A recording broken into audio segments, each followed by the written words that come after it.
Assalamualaikum warahmatullahi wabarakatuh. Nama saya Lila Mar'atu Salma dengan akhiran NIM 099. Di sini saya akan membahas tentang gender dan pendidikan Islam. Oke, mari kita bahas di slide selanjutnya.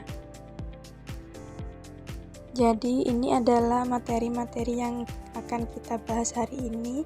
Yang pertama yaitu gender dan pendidikan Islam. Yang kedua, problematika gender pendidikan Islam, serta yang ketiga, kesetaraan gender dalam pendidikan Islam. Jadi, yang pertama saya akan membahas tentang gender dan pendidikan Islam. Gender itu sendiri adalah perbedaan peran, tanggung jawab, dan fungsi antara laki-laki dan perempuan yang ditentukan oleh konstruksi sosial dan budaya, bukan oleh perbedaan biologis. Sedangkan pendidikan Islam adalah proses pembelajaran yang bertujuan membentuk manusia agar memiliki akidah yang kokoh, akhlak yang mulia, dan kemampuan intelektual yang seimbang, yang sesuai dengan ajaran Al-Quran dan hadis.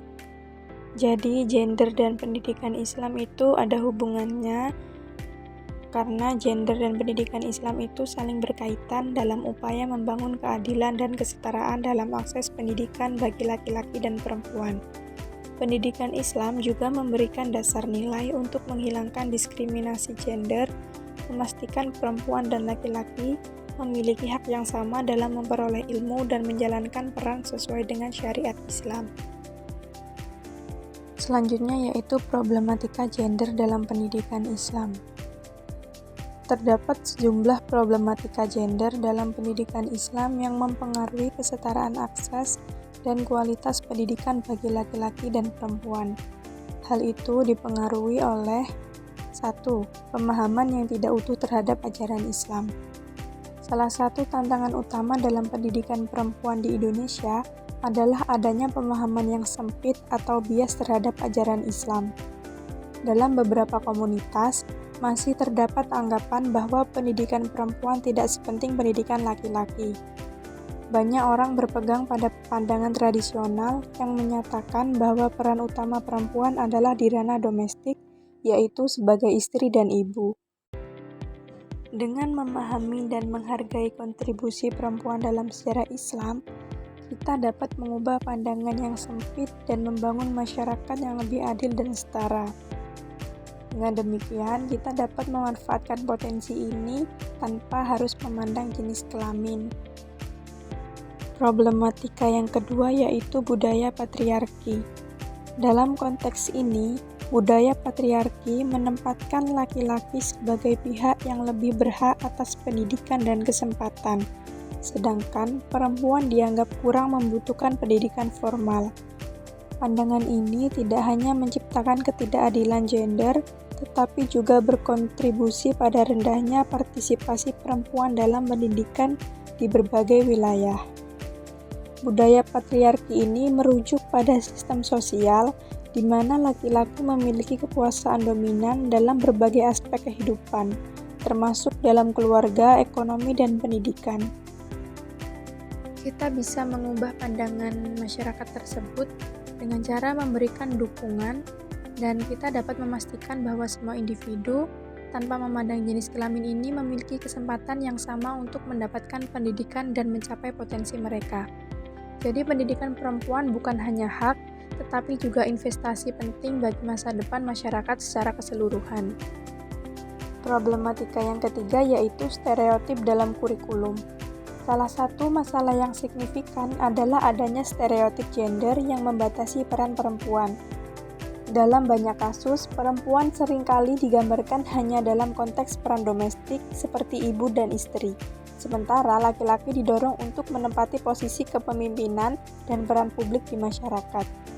Fenomena ini tidak hanya menghambat potensi perempuan, tetapi juga memperkuat pandangan tradisional yang merugikan kemajuan kesetaraan gender. Perempuan seringkali ditampilkan dalam konteks yang terbatas. Misalnya, pelajaran tentang keluarga dan rumah tangga seringkali menekankan tanggung jawab perempuan sebagai pengurus rumah, pengasuh anak, dan pendukung suami. Meskipun peran ini penting, penggambaran yang sempit ini mengabaikan potensi perempuan untuk berkontribusi di bidang lain seperti pendidikan, teknologi, dan kepemimpinan. Sebaliknya, laki-laki seringkali digambarkan sebagai pemimpin, pengambil keputusan, dan individu yang aktif dalam masyarakat. Hal ini menciptakan persepsi bahwa peran laki-laki lebih bernilai dan penting dibandingkan dengan peran perempuan. Dengan mengatasi penggambaran yang sempit tentang peran perempuan dan mengembangkan kurikulum yang lebih inklusif, kita dapat membuka peluang bagi perempuan untuk mengeksplorasi potensi mereka dan berkontribusi secara aktif dalam masyarakat. Jadi, di dalam problematika gender ini dapat menyebabkan kesenjangan gender terhadap perkembangan individu dan masyarakat. Jadi, apa saja dampaknya kita akan bahas di slide selanjutnya.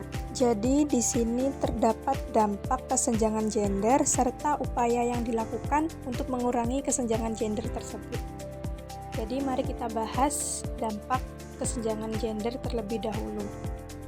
Kesenjangan gender ini memiliki dampak yang sangat merugikan individu ataupun masyarakat. Yang pertama yaitu terbatasnya perkembangan potensi individu. Jadi banyak kasus yang menyebabkan anak perempuan yang tidak mendapatkan pendidikan cenderung memiliki keterampilan dan peluang yang lebih sedikit dibandingkan laki-laki sehingga sulit untuk mencapai kemandirian ekonomi. Contohnya seperti kurangnya akses pendidikan, mengurangi peluang perempuan untuk mendapatkan pekerjaan yang layak atau berpartisipasi dalam pengambilan keputusan, baik di rumah tangga maupun masyarakat. Anak perempuan yang tidak mendapatkan pendidikan formal cenderung memiliki keterampilan yang lebih sedikit yang berdampak langsung pada peluang kerja mereka di masa depan. Mereka lebih mungkin terjebak dalam pekerjaan yang tidak layak atau pekerjaan informal dengan upah rendah yang tidak memberikan jaminan keamanan finansial. Keterampilan yang terbatas ini mengakibatkan perempuan sulit untuk bersaing dalam pasar kerja yang semakin kompetitif. Dalam banyak kasus, mereka terpaksa menerima pekerjaan dengan upah rendah dan tanpa jaminan seperti pekerjaan rumah tangga, buruh tani, atau pekerjaan informal lainnya. Dampak yang selanjutnya yaitu ketidakadilan sosial. Jadi kesenjangan gender dalam pendidikan ini menyebabkan perempuan tidak mendapatkan akses yang sama terhadap pendidikan berkualitas.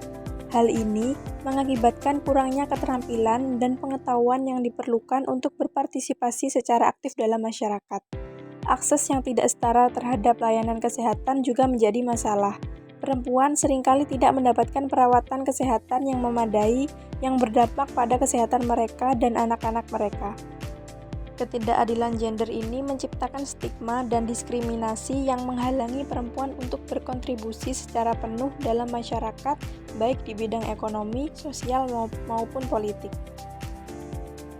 Jadi dampak tersebut itu bisa kita atasi dengan cara yang pertama yaitu mengubah pola pikir dan norma sosial.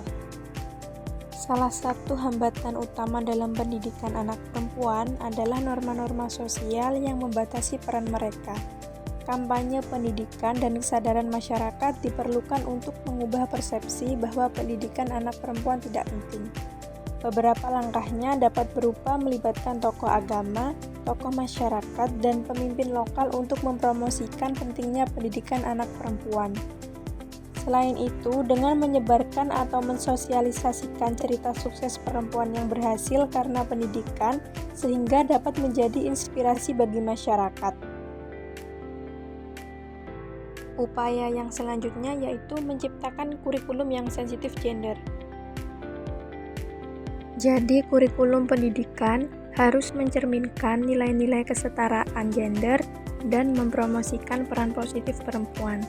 Hal ini dapat membantu mengubah stereotip gender dan memberikan pandangan baru kepada siswa tentang pentingnya kesetaraan. Kurikulum harus dirancang untuk menghilangkan stereotip gender yang merugikan dengan menampilkan contoh-contoh positif dari perempuan dalam berbagai bidang, seperti sains, seni, dan kepemimpinan.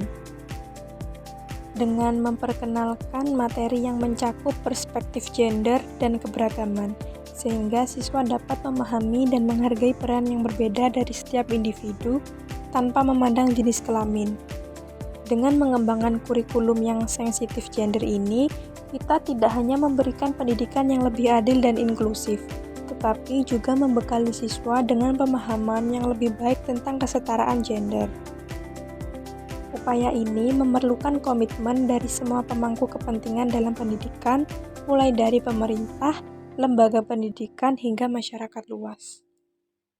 Upaya yang selanjutnya yaitu meningkatkan akses pendidikan yang setara. Jadi, langkah pertama dalam mengatasi kesenjangan gender adalah memastikan bahwa fasilitas pendidikan tersedia dan dapat diakses oleh semua anak, tanpa memandang jenis kelamin. Pemerintah perlu berinvestasi dalam membangun sekolah di daerah-daerah terpencil, menyediakan transportasi, dan menciptakan lingkungan yang ramah bagi anak perempuan. Contohnya program Girl Friendly School yang diterapkan di Afrika. Jadi program ini merupakan inisiatif yang dirancang untuk menciptakan lingkungan pendidikan yang aman, inklusif, dan mendukung bagi anak perempuan, terutama di negara-negara Afrika. Jadi program ini mencakup berbagai strategi yang bertujuan untuk mengatasi hambatan yang dihadapi anak perempuan dalam mengakses pendidikan. Salah satu tujuan utama dari program ini adalah untuk membangun sekolah yang dekat dengan komunitas. Dengan mendekatkan sekolah ke tempat tinggal siswa, diharapkan akan mengurangi jarak yang harus ditempuh sehingga anak perempuan lebih termotivasi untuk pergi ke sekolah. Jadi sebenarnya upaya-upaya ini tuh banyak sekali ya teman-teman, tetapi saya di sini hanya mengambil 3 contoh saja. Selanjutnya kita akan membahas tentang kesetaraan gender dalam pendidikan Islam.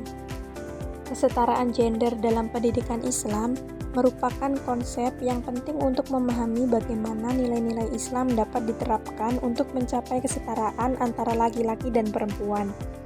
Pendidikan Islam diharapkan dapat memberdayakan perempuan dan menghilangkan bias gender dalam berbagai aspek, termasuk perencanaan dan pengelolaan pembelajaran. Pendidikan Islam mengedepankan prinsip kesetaraan antara laki-laki dan perempuan. Terdapat pengakuan terhadap kedudukan perempuan dalam masyarakat dan pentingnya peran mereka dalam pendidikan. Kesetaraan gender dalam pendidikan Islam bertujuan untuk menciptakan lingkungan yang inklusif dan adil. Melalui pendidikan yang berperspektif gender, diharapkan dapat tercipta perubahan positif dalam pandangan masyarakat terhadap peran perempuan. Upaya terus-menerus diperlukan untuk mengatasi tantangan dan memastikan bahwa pendidikan Islam dapat menjadi sarana untuk mencapai kesetaraan gender. Pendidikan yang bersifat inklusif dapat meningkatkan partisipasi perempuan dalam berbagai bidang. Namun, dalam implementasinya masih banyak terdapat tantangannya, contohnya seperti masih terdapat bias gender dalam perencanaan dan pengelolaan pendidikan. Beberapa kebijakan pendidikan mungkin tidak sepenuhnya mendukung kesetaraan gender. Jadi penting bagi kita untuk melakukan evaluasi dan reformasi dalam sistem pendidikan untuk mencapai kesetaraan yang lebih baik. Jadi kesimpulannya, kesenjangan gender dalam pendidikan merupakan isu yang kompleks dan multidimensional yang memerlukan perhatian serius dari berbagai pemangku kepentingan. Ketimpangan ini tidak hanya membatasi potensi individu perempuan, tetapi juga menghambat kemajuan sosial dan ekonomi secara keseluruhan. Anak perempuan yang tidak mendapatkan akses pendidikan yang memadai cenderung terjebak dalam siklus kemiskinan, memiliki keterampilan yang terbatas, dan kurang berpartisipasi dalam pengambilan keputusan. Oleh karena itu, penting untuk mengatasi masalah ini melalui pendekatan yang holistik dan terintegrasi. Oke, cukup sekian materi yang saya sampaikan hari ini. Kurang lebihnya saya mohon maaf bila ada salah kata ataupun pengucapan. Semoga materi yang saya sampaikan dapat bermanfaat bagi kita semua. Sekian, wassalamualaikum warahmatullahi wabarakatuh.